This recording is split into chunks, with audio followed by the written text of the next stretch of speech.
But I'd like Bong to, what are the urgent matters to be taken up? May agenda ka ba? Just, it's about the disaster preparedness. Si Halad. You know, before you begin to talk, alam mo sir, ganito yan General.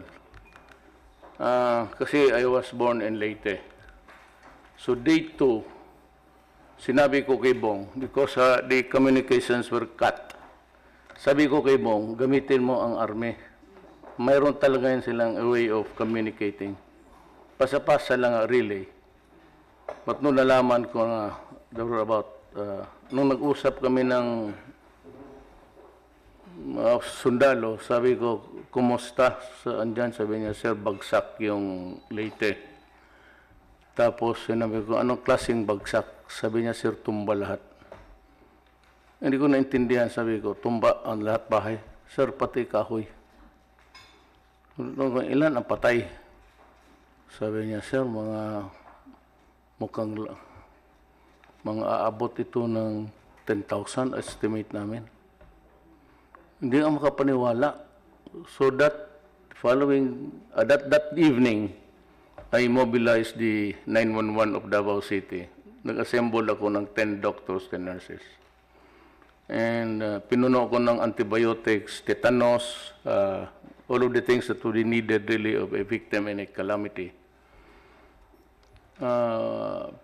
They traveled, so nag-helicopter ako.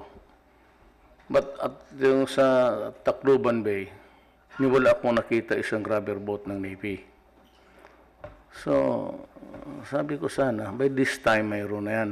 At least the fast craft, mga frigate ng, if there is one, andyan na yung tanker. Alam mo bakit? What really surprised me? Bewildered me. Kasi nung pagbaba ko, hawak-hawak kong yung plastic na bottle. So, yung sinalubong ako ng sundalo, sabi niya, Mayor, may tubig pa kayo. Alam ko na problema na. Kasi ano niyan, pagkain pati tubig. Yung pagkain na hindi na nga niluluto. Yung diretso na from the can, masardinas ka o carne norte ka. And to think that about Ormoc was just a few kilometers. Hindi naman few, but almost like 80.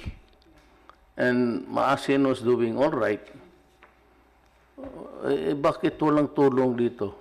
And after 2 days, nagpalit ako ng personnel. Sabi ko, they can only endure it 2 days. Ang baho eh. Pati walang tubig. So I was expecting that there was I'm not trying to condemn anybody. But nung tumawag ako there was a changing of personnel sa 911 sa Davao City. Nagpadala ko ng mabago para pauwiin yung initial batch. Sabi ko, may tanker na ba dyan? Sabi, wala. Bakit saan yung mga tanker na Cebu? Marami kang makuha. Well, anyway, I'm not condemning anybody.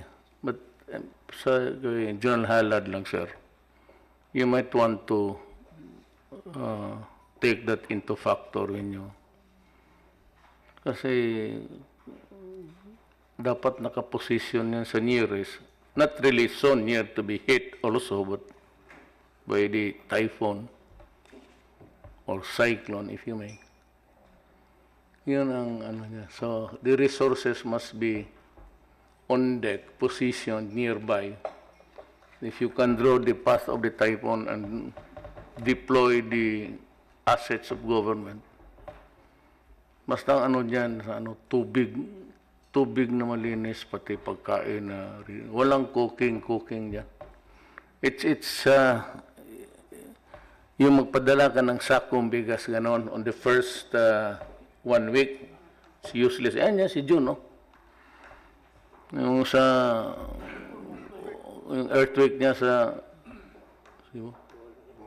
Bohol, wala talagang kwenta. Wala silang lutuan, walang firewood, wala lahat. Puro talagang Pag instant yan. Noodles, well, it is not nutritious really. It's a pure carbohydrates, but wala mga protein yan. But still, it can fill the stomach for the day. Yun ang ano ko lang, sir. We have a disaster maybe coming our way. So, hopefully not, but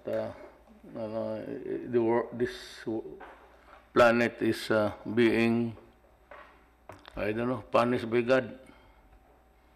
So every now and then, but everywhere, climate change is here.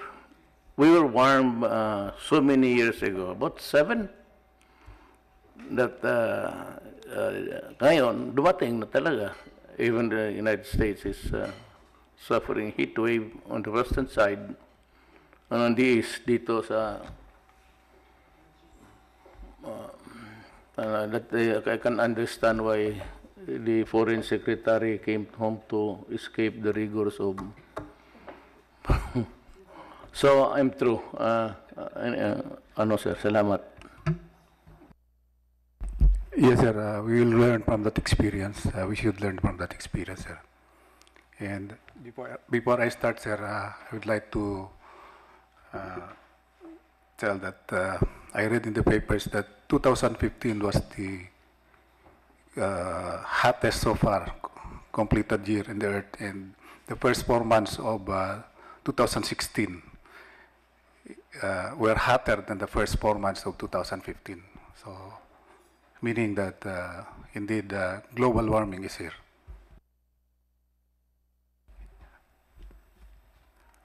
So, allow me to start now. His Excellency President Rodrigo Duterte, esteemed members of the Cabinet, ladies. Yes, sir. Esteemed Cabinet Secretaries, ladies and gentlemen, good afternoon. This is to briefly apprise the President and the Mayor and his Cabinet on the status of our NDRRM system, or Disaster Risk Reduction and Management, and our present possible ways ahead to level up our collective efforts on DRRM, especially at this critical time when rainy season sets in and we are on La Nina watch status according to our Weather Bureau, PAGASA. Here is the brief background on the DRRM institutionalization and system in the country. Republic Act 10121, known as the Philippine Disaster Risk Reduction and Management Act of 2010, was passed in May 27, 2010, repealing the then Presidential Decree 1566. The paradigm shift was basically from a reactive paradigm under the PD 1566 and NDCC setup to a proactive one under RA 10121 and the National Disaster Risk Reduction Management Council setup. To complement RA 10121, a new framework was developed to serve as a conceptual guide to implement activities across all sectors. Working within the 4 thematic areas of prevention and mitigation, preparedness, response and recovery, and rehabilitation.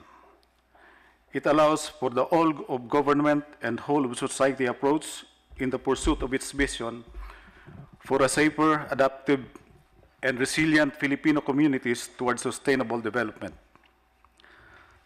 To achieve this vision, the National DRRM Plan for 2011 to 2028 was formulated and approved. The plan outlines programs, projects, and activities covering the 4 thematic areas aimed at strengthening the capacity of both national government and local government units, together with stakeholders, to build disaster-resilient communities and to institutionalize arrangements and measures for reducing disaster risks. The law also allowed for a more robust structure for DRRM, with the Secretary of National Defense as chairperson of the Council. He is assisted by 4 vice chairpersons who are also the lead in each of the thematic area. We have the Secretary of